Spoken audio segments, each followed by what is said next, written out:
Apa itu al-haqqah?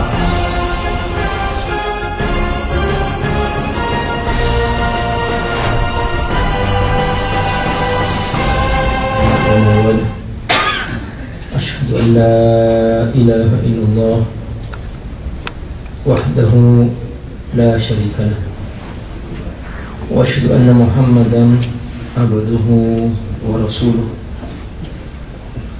Allahumma sholli ala Muhammad wa ala alihi wa sahbihi ajma'in. Wa ba'd. Bapak Ibu jemaah salat zuhur rahimakumullah, pada kesempatan ini kita akan melanjutkan kajian tafsir, dan alhamdulillah kita sudah menyelesaikan 2 surah dari juz 29, surah Al-Mulk dan surah Al-Qalam.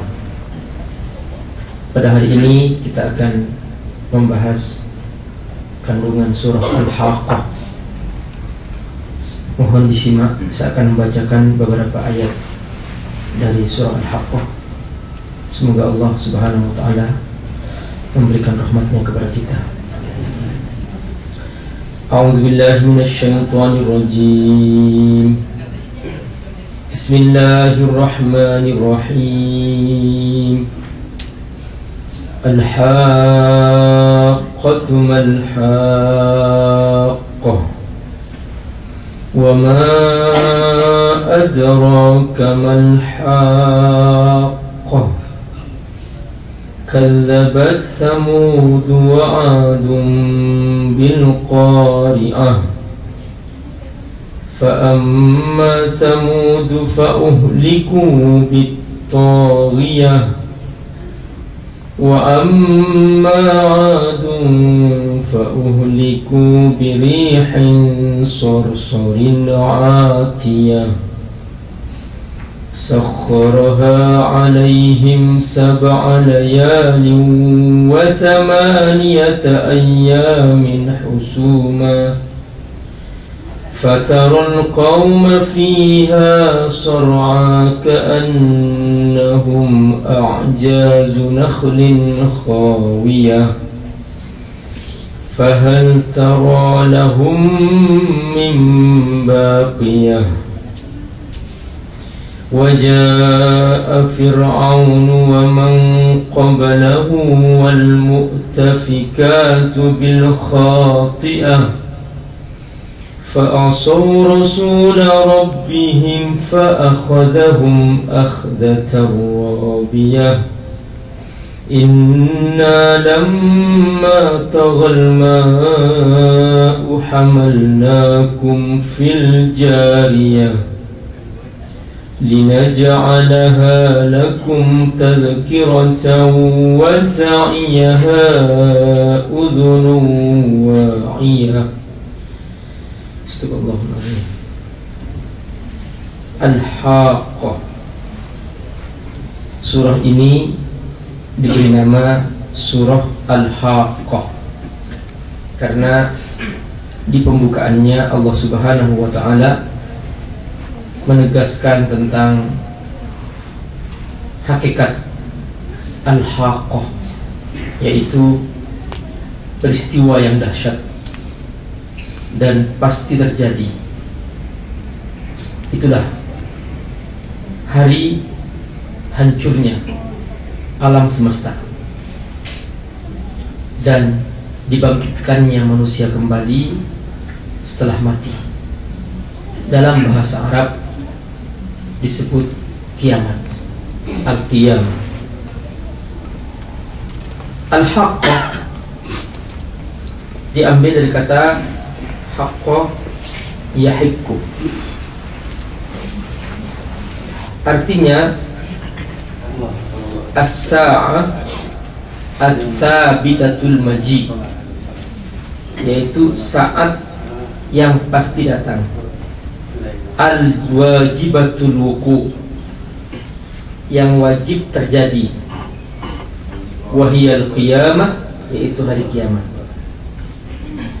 Lalu dikatakan ay yasbutu wa yajib hudusuha wa mashtamalat alaihi minal ba'thi wal hisabi wal jazai. Di dalamnya mencakup al-ba'ts, hari kebangkitan manusia, wal hisab, dan dievaluasi amal manusia selama di dunia, hari hisab, bahwa kita semua akan dihisab oleh Allah Subhanahu wa taala. Wal jaza, lalu dibalasnya setiap amal sesuai dengan kadarnya dan jumlahnya seperti yang Allah tentukan. Yang tidak beriman, mereka dibalas oleh Allah Subhanahu wa taala dengan neraka, dan orang-orang yang beriman tergantung amalnya dan dosanya. Kalau ternyata amal lebih baik atau amal baiknya lebih banyak daripada dosanya, maka dia langsung masuk surga.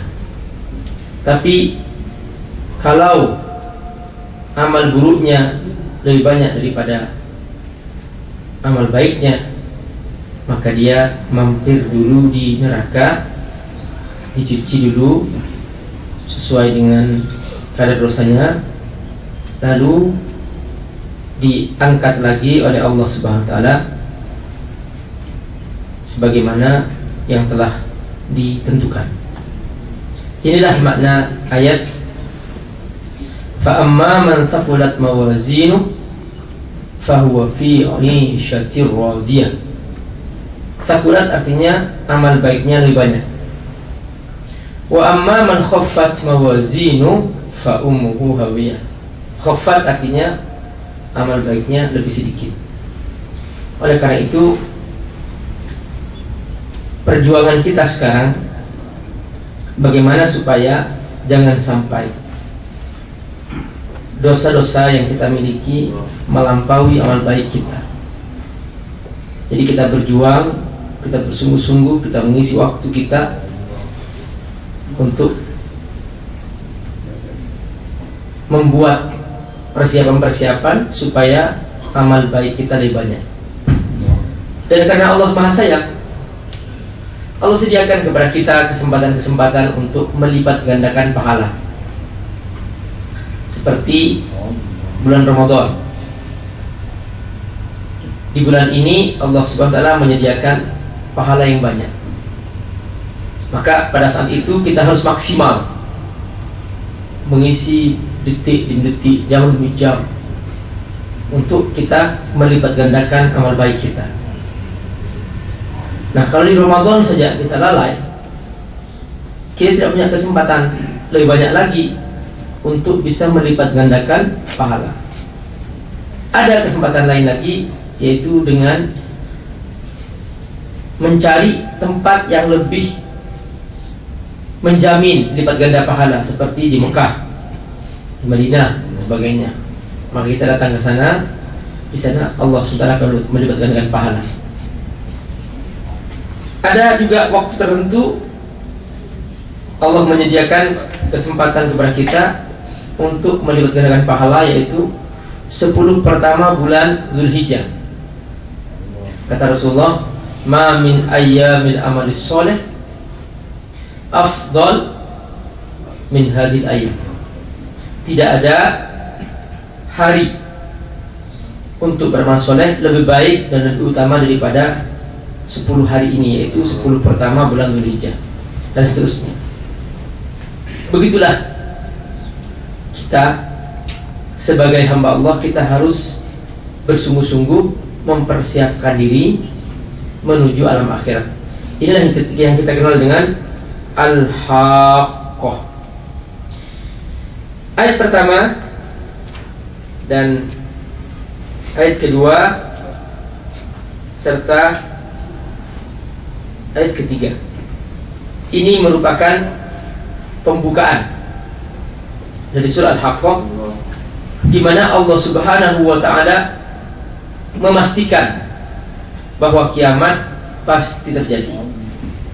Al-Haqqah, hari yang pasti terjadi, hari yang pasti datang, hari yang tidak boleh diragukan kedatangannya. Al-Haqqah, hari di mana setiap hamba yang beriman harus bersiap-siap untuk menuju ke sana. Jadi kita semua wajib bersiap-siap menuju dalam akhirat. Percaya atau tidak, yakin atau tidak, kita pasti akan menemukan kenyataan hari ini. Kata Allah, kalla saya'lamun, summa kalla saya'lamun. Sekali-kali tidak, kau pasti akan mengetahui hakikat hari kiamat. Summa kalla saya'lamun, kemudian sekali-kali tidak, mereka pasti akan mendapatkan hari kiamat. Lalu Allah Subhanahu wa taala bertanya, wa ma adraka mal haqqah, dan tahukah kamu apa itu al-haqqah? Pertanyaan ini bukan untuk dijawab. Pertanyaan ini untuk menunjukkan bahwa ini adalah peristiwa yang dahsyat. Jadi seperti seorang bertanya kepada audiens,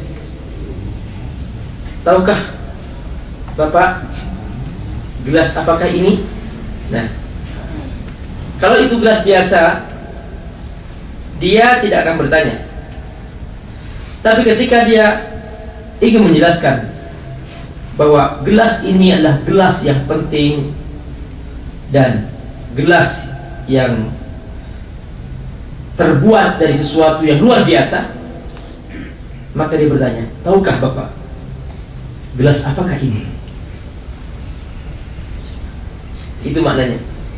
Ketika Allah SWT bertanya, wa ma adraka mal haqqah, al-haqqah, mal haqqah, wa ma adraka mal haqqah, dan tahukah kamu, wa ma adraka, dan tahukah kamu apa itu al-haqqah? Pertanyaan kedua, mal haqqah, apa itu al-haqqah?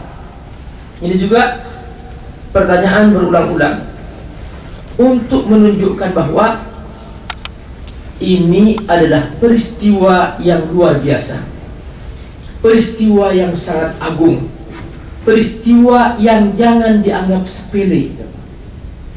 Dulu para sahabat Rasulullah SAW, ketika mereka mendengar ayat ini dibacakan Rasulullah SAW, al-haqqah, mal haqqah, wa ma adraka mal haqqah. Seketika sahabat semua dalam keadaan bergetar, mereka penuh ketakutan. Ketika Allah bertanya mal haqqah, sahabat gemetar, ketakutan. Wa ma adraka mal haqqah, semakin bergetar dalam jiwa mereka. Mereka takut kalau nanti ketika tiba di alam akhirat ternyata amal sangat sedikit, dosa sangat banyak, balik lagi ke dunia tidak bisa memperbaiki. Kalau seorang mahasiswa gagal dalam ujian, dia masih bisa memperbaiki tahun depan, semester depan masih bisa. Tapi kalau gagal, terlanjur gagal di alam akhirat, mau kemana? Balik lagi tidak mungkin. Dunia sudah Allah hancurkan, tidak bisa ada jalan keluar. Inilah yang membuat mereka bergetar, dan inilah yang seharusnya kita selalu mengingatnya, kita selalu meletakkan di depan mata kita bahwa aku sedang menuju ke sana dan aku pasti menuju ke sana. Apa yang akan aku bawa ke sana? Saya melihat ada beberapa orang yang mau pergi ke Saudi Arabia. Ketika mereka mau pergi, dia tanya, Pak Ustaz, saya bawa rupiah, di sana laku nggak kira-kira? Saya bilang, ibu, di sana yang berlaku uang rial, jadi nanti ditukar dulu ke rial. Oh gitu? Iya. Jadi banyak orang mentransfer rupiah ke rial. Itu baru mau pindah ke Saudi, rupiah nggak laku, harus pakai rial. Nah, kita ini mau pindah ke akhirat, uang kita pasti nggak laku, harus ditransfer dulu. Transfer ke apa? Ke amal, harus jadi amal dulu. Nah, kalau seseorang nggak pernah mentransfer, dia simpan, terus tahu-tahu sudah terlanjur hari kiamat terjadi, atau kalau tidak mati duluan dia, sudah. Kalau sudah terjadi mati duluan atau terlanjur kiamat terjadi, belum menjadi amal soleh, begitu sampai di akhirat nggak punya apa-apa. Nah, inilah mengapa Allah Subhanahu wa ta'ala dalam setiap surah dalam Al-Quran tidak pernah Allah bosan, tidak pernah Allah segan untuk menegaskan tentang kepastian hari kiamat. Makanya hari kiamat banyak namanya dalam Al-Quran. Kadang diberi nama Al-Waqi'ah, hari yang pasti terjadi, waqi'ah. Juga disebut Al-Qari'ah, hari yang menakutkan, yang membuat hati bergetar. Kalau ayat Quran artinya membuat hati bergetar. Al-Ghashiyah, hari yang membuat pingsan. Nanti seandainya orang-orang datang pada hari itu menyaksikan bagaimana hancurnya langit, hancurnya bumi, maka dia pasti pingsan. Al-Ghashiyah dan seterusnya. Nah, ini semua menggambarkan dahsyatnya peristiwa ini, dan kita pasti akan dikembalikan ke sana. Dan di sana berlaku hanya aman. Kalau selama hidup banyak yang sia-sia, banyak waktu terbuang, lalu mau apa di sana? Apa yang akan dibawa di sana? Apa? Mungkin bisa bikin alasan kalau masih hidup di dunia. Kita bisa bikin alasan, ada pengajian, waduh aku sibuk nggak bisa ikut pengajian, masih bisa bikin alasan. Tapi ingat Pak, Bu, duduknya Bapak di sini dalam hitungan setengah jam. Nanti Bapak Ibu akan tahu betapa dalam timbangan amal duduk di majelis ilmu seperti ini akan menjadi saksi di hari kiamat bahwa akan memberatkan timbangan kita. Nah, orang-orang yang tidak mengerti hakikat ini dan tidak, dia keluar saja kemudian dia pergi dengan alasan segala macam, maka nanti ketika saya tiba di sana dia berpikir, iya ya, dulu pernah ada kesempatan aku duduk di tempat pengajian, kenapa aku tidak mendengarkan? Pada pahalanya besar, subhanallah. Dia melihat kawannya, pahalanya besar sekali, pahala untuk menghadiri majlis taklim, luar biasa dalam Islam. Belum pernah dalam banyak hadis maupun dalam banyak ayat Allah Subhanahu wa ta'ala memuliakan manusia semulia orang yang hadir di majlis ilmu. Di situ, barakallah, tidak sia-sia setiap yang kita kerjakan untuk belajar ilmu Allah Subhanahu wa ta'ala. Kenapa? Karena kita belajar ilmu Allah Subhanahu wa ta'ala. Kita belajar Al-Quran, firman Allah, maknanya apa yang kita lakukan, ini firman Allah Subhanahu wa ta'ala. Maka begitu kita mengagungkannya, otomatis kita mengagungkan Allah Subhanahu wa ta'ala. Kemudian pada ayat berikutnya, dari ayat 4 sampai ayat 8, ini kisah-kisah kaum-kaum terdahulu yang pernah Allah adab karena mereka kurang percaya kepada Allah. Bahkan di sini sampai ayat 9, ya, sampai ayat 9, dari ayat 4 sampai ayat 9 Allah Subhanahu wa ta'ala menyebutkan nama kaum itu.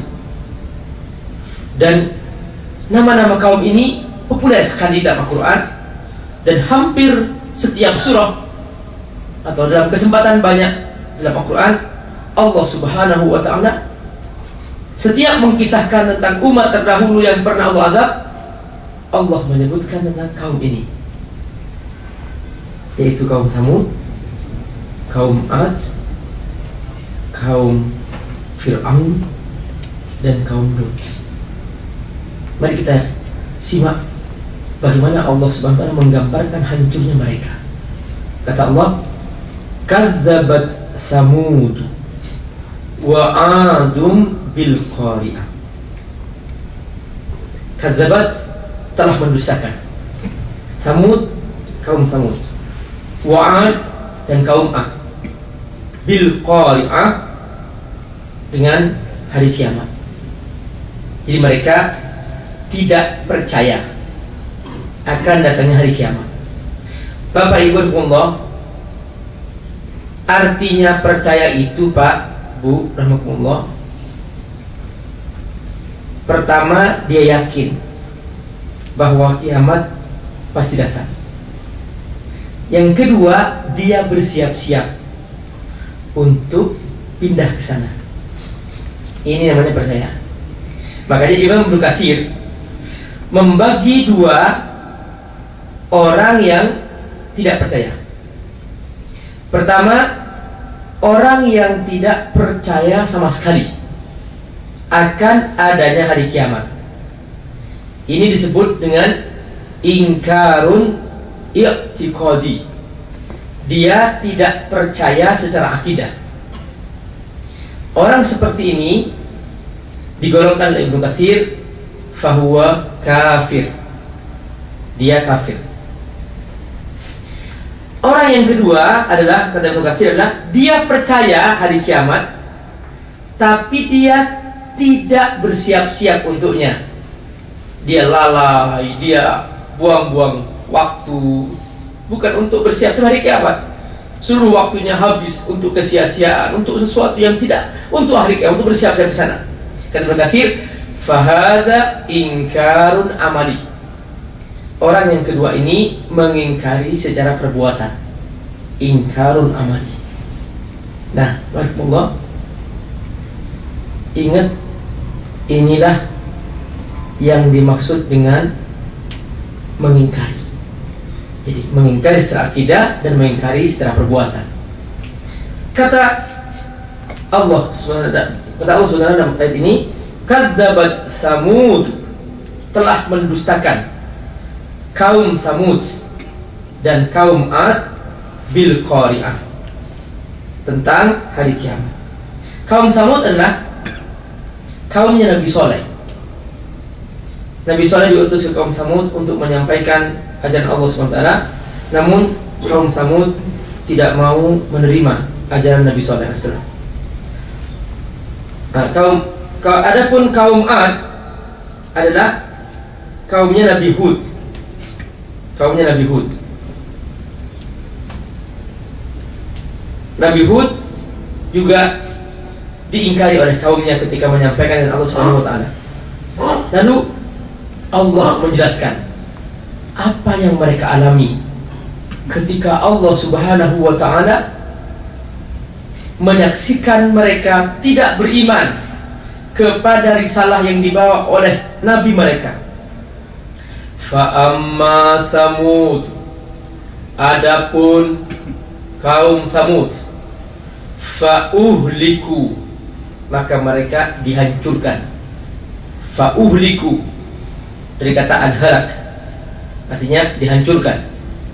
Bit-Taghiyah, at-Taghiyah diambil dari kata tagha, artinya di sini as-sayha awis-sa'iqa awir-rajfa allati jawazatil had fi syiddah, suara yang dahsyat atau petir atau suara yang menggelegar yang melebihi batas kemampuan, yang membuat setiap orang yang mendengarkan maka dia akan pecah telinganya dan akan hancur seketika, saking dahsyatnya peristiwa itu.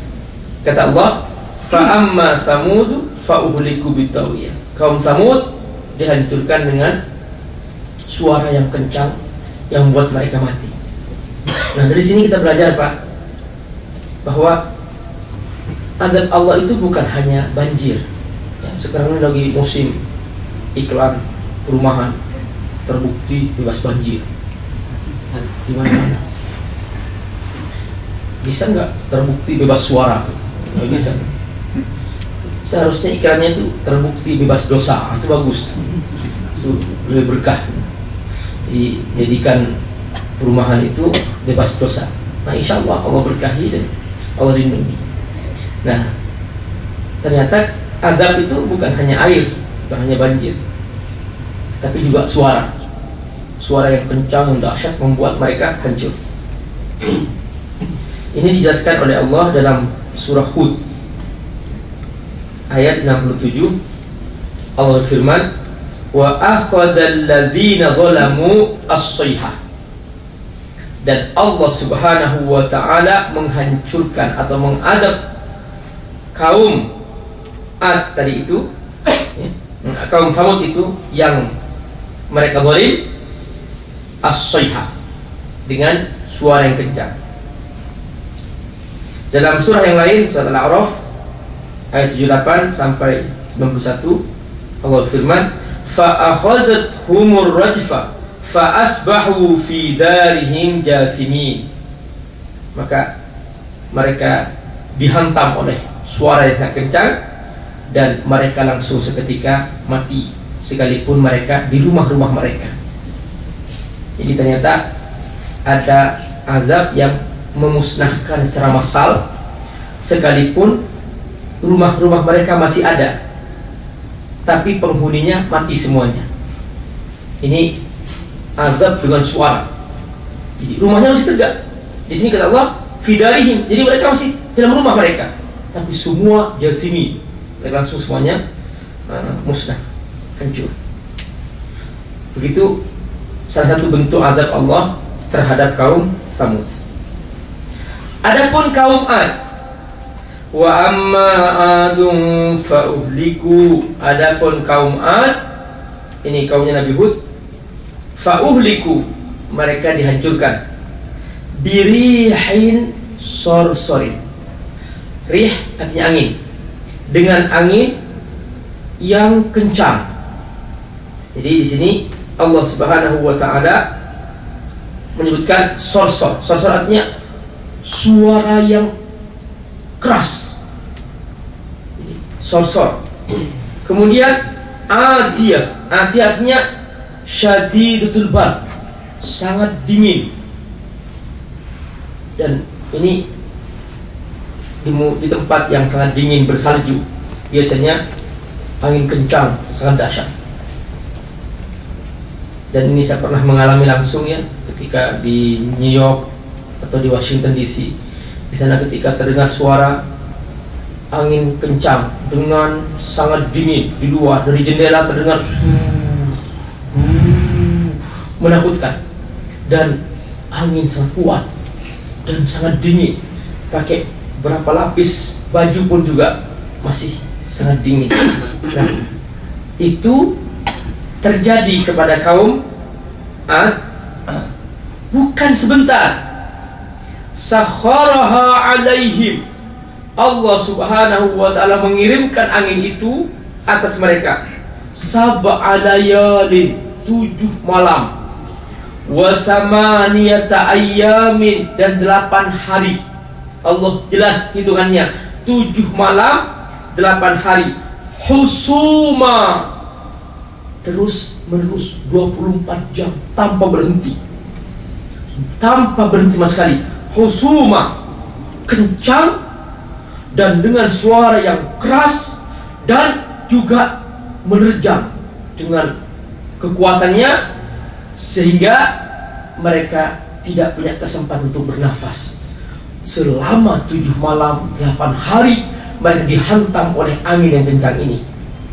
Nah, kata Allah, fataro, di sini fataro, dan kau seandainya pada saat itu datang melihat langsung. Fataro di sini kita diajak oleh Allah untuk seakan-akan menyaksikan langsung pemandangan itu. Kata Allah, seandainya kau datang pada saat itu dan kau menyaksikan langsung, fataro, al-qaum. Kaum itu fiha, dalam tempat itu, wilayah itu, sor'a, bergelimpangan. Nah, karena yang bergelimpangan itu bukan hanya manusia, waktu itu ada juga pohon-pohon kurma bergelimpangan. Saking dahsyatnya angin itu, Allah mengumpamakan bahwa gelimpangan mereka itu ka'annahum a'jazu nakhlin khawiyah, seperti mereka itu seperti pohon-pohon kurma yang rapuh yang juga bergelimpangan di sana. Di sini tidak ada satupun yang hidup, semua mati, termasuk ahli sejarawannya pun mati, wartawannya mati. Maka pada waktu itu tidak ada berita sama sekali tentang ini. Yang tahu hanya Allah. Makanya cerita yang paling valid tentang kondisi mereka hanya Allah yang paling tepat untuk kita dengarkan ceritanya. Karena pada saat itu tidak ada seorang pun yang datang, dan semuanya mati. Fatarul qauma fiha sur'a ka'annahum a'jazu nakhlin khawiyah. Nah, dari mana dia tahu bahwa semuanya mereka mati? Kata Allah, fahal tara lahum min baqiyah. Coba, ketika terjadi seperti itu, apakah kamu yakin masih ada yang tersisa? Jawabannya, tidak ada sisanya sama sekali. Semua kaum itu, di wilayah itu, di kampung itu, di negeri itu, semuanya mati, kecuali Nabi Hud dan sebagian pengikutnya. Pada Allah diselamatkan, mereka dikeluarkan sebelum kaum itu diazab. Allah membawa Nabi Hud dan pengikutnya dengan bantuan malaikat untuk keluar dari kampung itu sebelum mereka diazab. Maka jadi dikatakan fa asbahu la yura illa masakinuhum.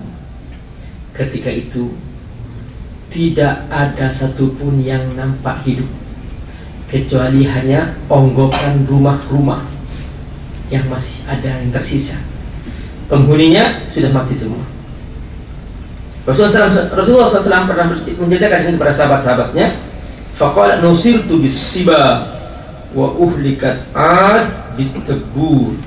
Kata Rasulullah, aku pernah dibantu oleh Allah Subhanahu wa taala pada waktu perang Ahzab dengan datangnya angin yang kencang yang membuat semua sekutu hancur.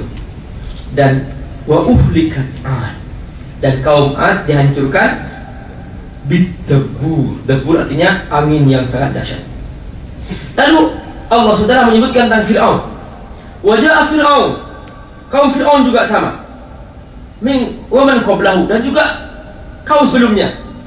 Wal mu'tafikat, dan mu'tafikat. Mu'tafikat artinya nih kaum yang dibalik buminya oleh Allah SWT, yaitu kaum Lut. Karena mereka hidup dalam dosa-dosa, yaitu kebebasan seks.